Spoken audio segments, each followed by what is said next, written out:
श्यामपुर पहाड़ों की तलहटी में बसा हुआ एक बहुत ही प्यारा गांव था। लोग दूर दूर से वहां घूमने आते थे।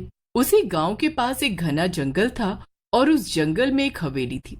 वो हवेली बहुत ही पुरानी और सुंदर थी। रोज रात को उस हवेली में से किसी लड़की के हंसने की आवाज आती थी। इस वजह से गांव वाले उस हवेली से इतना घबराते थे कि रात में उस हवेली के पास से भी नहीं गुजरते थे। चंदू नाम का एक गांव वाला वहां से गुजर रहा होता है। चंदू जैसे ही हवेली के गेट के पास पहुंचता है, एक जोर से हवा का ठंडा झोंका आता है। चंदू खुश हो जाता है। अरे वाह, कितनी ठंडी हवा का झोंका है। भरी गर्मी में सर्दी का एहसास करवा दिया। मजा आ गया। लेकिन उसी समय चंदू को याद आता है ये गर्मी के दिन है और कहीं भी ठंडी हवा का मतलब नहीं बनता। लेकिन अभी थोड़ी देर पहले तो इतनी गर्मी थी, एकदम से ठंडी हवा कैसे बहने लगी? उसी समय एक लड़की की परछाई दिखाई देती है। परछाई में से आवाज आती है जो चंदू को बुला रही होती है। परछाई की आवाज सुनकर चंदू घबरा जाता है और वहां से भागने लगता है। अरे भाग रे! इतनी रात को घने जंगल में कौन है जो मुझे मेरे नाम से पुकार रहा है? लगता है ये वही चुड़ैल लड़की है। चंदू भागने लगता है, लेकिन काफी देर तक भागने के बाद भी वो उसी जगह पर खड़ा रहता है। अरे मोरी मैया, मैं तो अभी भी उसी जगह पर ही हूँ। ये कैसा जादू है? भगवान, बस इस बार बचा ले। मैं जिंदगी में कभी रात में नहीं निकलूंगा। लेकिन चंदू इतना डर जाता है कि वहीं पर बेहोश हो जाता है। उसी समय एक चुड़ैल लड़की वहां आती है और उसे देखकर बोलती है, बड़ी जल्दी बेहोश हो गया। अभी तो इसने मेरी खूबसूरती नहीं देखी, नहीं तो मर ही जाता। ऐसा कहकर चुड़ैल लड़की वहां से चली जाती है। उधर चंदू को जब होश आता है, वो अपने आप को गांव के भीतर अपने दोस्तों छगन और मगन के पास पाता है। अरे भाइयों, मैं क्या बताऊं, कल रात को उसी भूतिया हवेली के पास बहुत ही सुंदर लड़की देखी।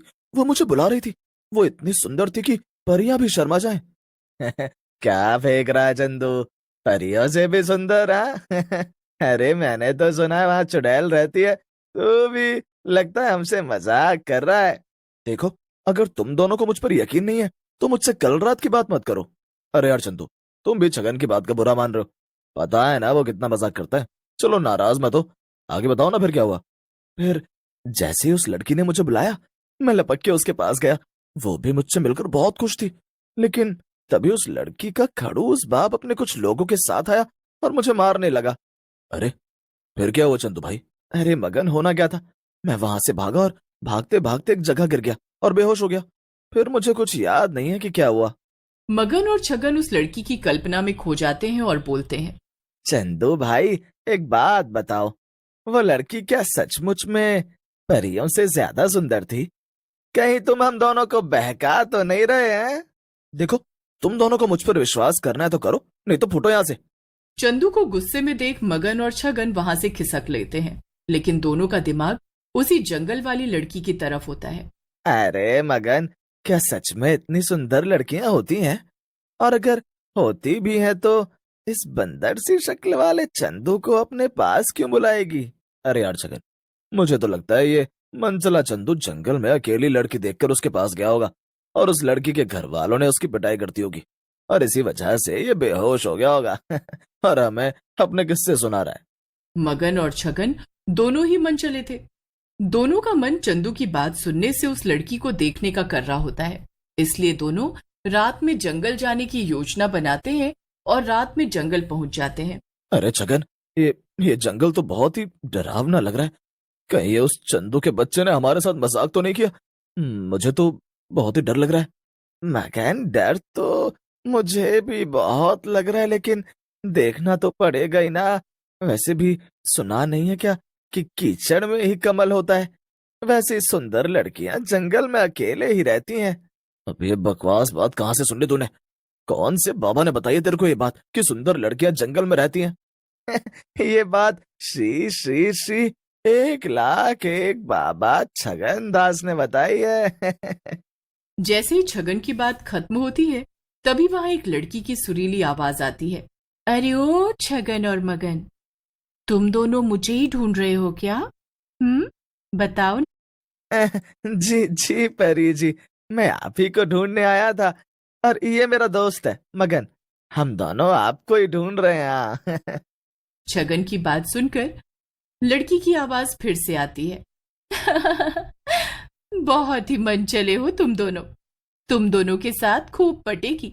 चलो हवेली पर, वहीं मिलते हैं। लड़की की आवाज सुनकर मगन खुश हो जाता है। वाह, हवेली पर तो मैं हम दोनों चलना चाहते हैं, लेकिन आप भी तो सामने आ जाओ।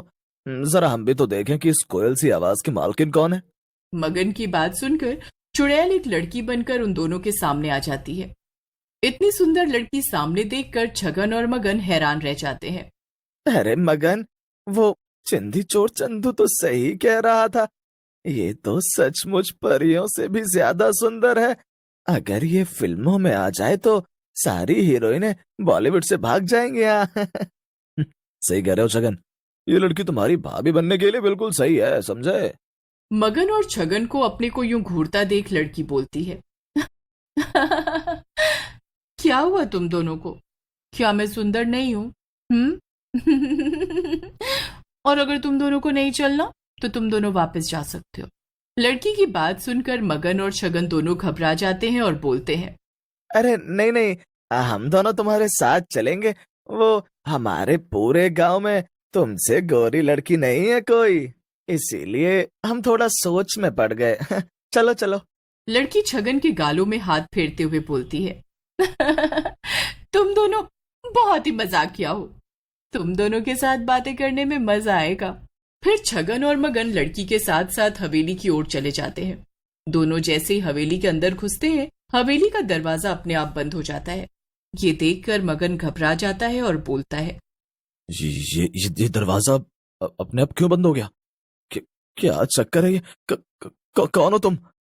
मगन की बात सुनकर लड़की की गर्दन छगन और मगन की तरफ घूम जाती है और वो एक चुड़ैल के रूप में आ जाती है। मैं वही हूं जिससे मिलने के लिए तुम दोनों मरे जा रहे थे। अब सामने आ गई हूं तो घबरा रहे हो। चुड़ैल को देखकर छगन और मगन की हालत डर के मारे खराब हो जाती है। दोनों हवेली से भागने की कोशिश करते हैं, लेकिन हवेली का दरवाजा बंद होने की वजह से भाग नहीं पाते। कहाँ भाग रहे हो मेरे जमूरो? तुम दोनों यहाँ आ तो गए हो, लेकिन जाओगे मेरी मर्जी से ही। चुड़ैल उन दोनों को बांध देती है और बोलती है, तुम दोनों अब मेरा शिकार हो। अगली अमावस्या पर तुम दोनों की बलि देकर तुम दोनों का नरम नरम मांस खाऊंगी। फिर चुड़ैल वहां से चली जाती है। चुड़ैल के जाने के बाद मगन और छगन आपस में बातें करने लगते हैं। ये सब उस चंदू चोर का किया धरा है। एक बार मुझे मिल जाए, मैं उसका गला दबा दूंगा, छोड़ूंगा नहीं मैं उसे।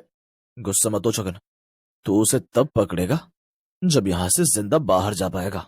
नंदू की बात सुनकर वहां खड़ा चंदू सरपंच और नंदू को सारी बात बताता है, जिसे सुनकर सरपंच जी बोलते हैं, तुम बहुत बड़े मूर्ख हो चंदू। अपने जरा से मजाक के लिए तुमने 2 जिंदगियां खतरे में डाल दी। आपका गुस्सा होना जायज है सरपंच जी, मैं उन दोनों को जरूर ढूंढ कर लाऊंगा, चाहे कुछ भी हो जाए। रुक जा चंदू, मैं भी तेरे साथ चलता हूँ। अब कुछ भी हो, हम दोनों मिलकर उस चुड़ैल का आतंक इस गांव से खत्म कर देंगे। ऐसा कहकर नंदू और चंदू जंगल की ओर चल पड़ते हैं। रास्ते में उन्हें शिव भगवान का मंदिर मिलता है। नंदू मंदिर से शिव भगवान का त्रिशूल ले लेता है। दोनों हवेली के बाहर पहुंच जाते हैं। फिर चंदू और नंदू हवेली की दीवार कूदकर अंदर चले जाते हैं।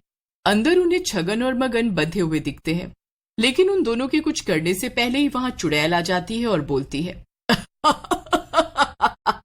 चंदू, कहाँ जा रहे हो मेरे घर को तोड़कर? तुम दोनों को तुम्हारी मौत यहाँ खींच लाई है। हम दोनों तो मरने के लिए ही आए हैं यहाँ। या तो हम दोनों अपने दोस्तों को बचा कर ले जाएंगे, नहीं तो हम भी यहीं मर जाएंगे। नंदू चुड़ैल की छाती पर त्रिशूल गाड़ देता है। त्रिशूल के लगते ही चुड़ैल वहीं गिर जाती है और मर जाती है।